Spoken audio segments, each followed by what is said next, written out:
So I'm sure you guys recognize this, right? Good old cast iron skillet. Today, Jada and I are going to try this new recipe that somebody gave us, and it's going to be pineapple upside down cake baked in a cast iron skillet. We do have another recipe that we use all the time that we really love, but because this was kind of simple, we wanted to see how it would come out. If it comes out good, I'll publish. If it doesn't, you won't hear of it. You're watching The Bear Pantry Show.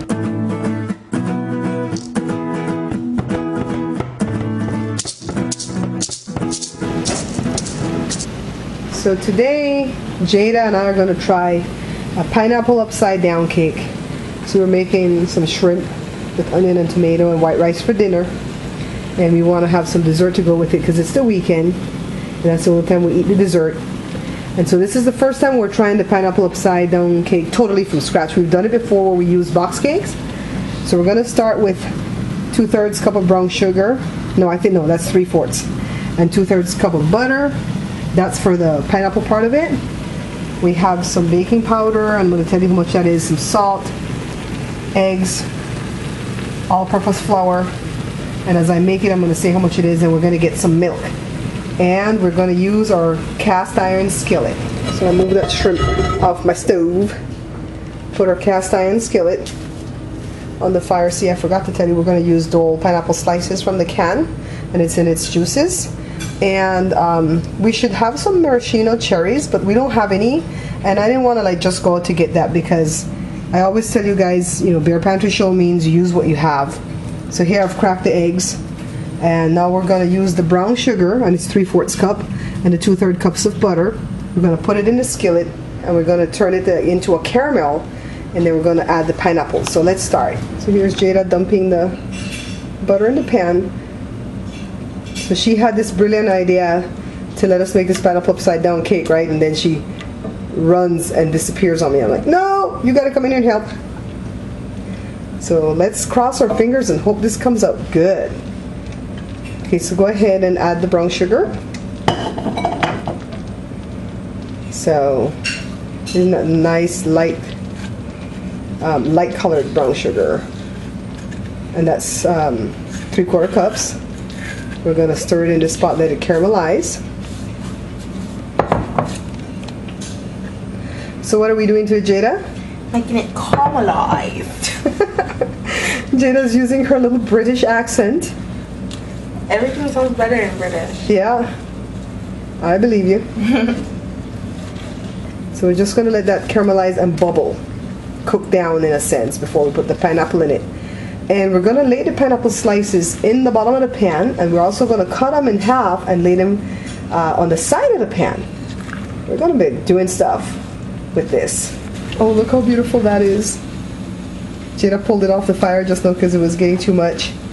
And we're coming over to the KitchenAid to put the other ingredients in: the flour, sugar, eggs, baking powder, and salt. I forgot to tell you guys sugar earlier because I'm dealing with this brown sugar for this part of it, but we do put sugar in the cake mix part of it, okay?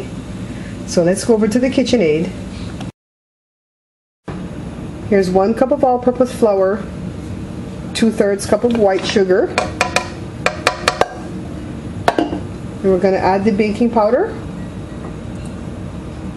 and that's 1 teaspoon of baking powder.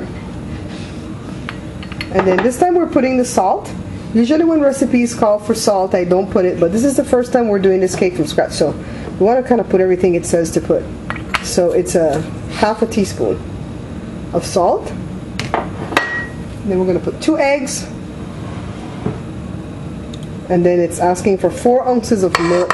I'm tempted to use the juice that came in the pineapple can, but because we normally do that when we're making the box cake, when the box cake or cake mix, we call it box cake in Belize, but over here it gets its cake mix in a box. When that calls for water, we normally replace it with the pineapple juice that the pineapple came in, that's in the can. But this time we're going to do the milk that they've asked for, 4 ounces. This is the first time, like I said, we're trying this recipe. So we're adding the milk to the KitchenAid and mixing this cake batter that's going to be a part of our pineapple upside down cake. Let's go back to our skillet to start adding in the pineapples. While I shut off the KitchenAid, Jada's putting in the pineapples, laying them down in that syrupy brown sugar. Now, if she had the maraschino cherries, she would be putting them in the middle of the holes of the pineapple. But we don't have that. We'll do it next time.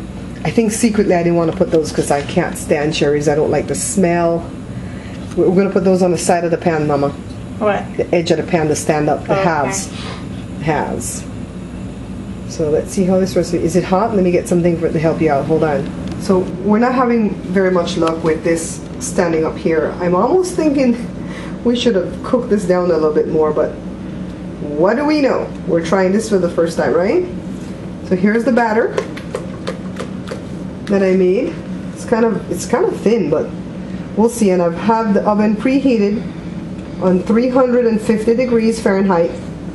And we're gonna bake this for I don't know how long. I wouldn't imagine it would be too long because everything looks very thin and in small quantities here.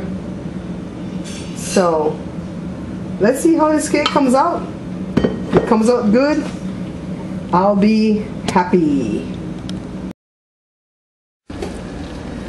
To be honest, I didn't think this cake was gonna come out so hot at all, but so far it looks good. In the skillet it's been on about 50 minutes. Just wish Willow would shush outside. Pineapple cooking on the bottom. It's brown on the top.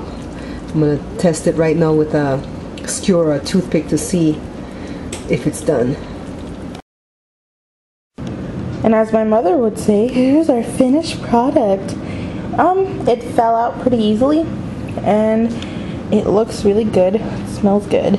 It's really glazed, and the cake is actually really nice. Here's the first slice.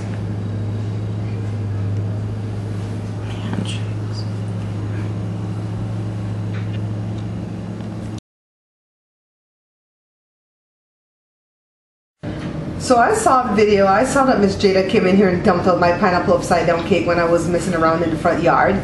Well, this is our opinion on this pineapple upside down cake. The cake itself tasted good, but we didn't like the way the brown sugar mixed in with the butter on the top. We didn't like that. That wasn't a good taste for us. But I'm still gonna put it up because I think it's simple. It still came out good regardless of the fact that we didn't like that taste. And I think we didn't like it because we're not used to it. We're used to just the brown sugar with the pineapple on the top. And so in the future, I'm gonna put up our little special recipe, but for right now, we're gonna try this one. Thank you for commenting. Thank you for buying the book. Thank you for subscribing. And thank you most of all for watching. Until I see you again, take care.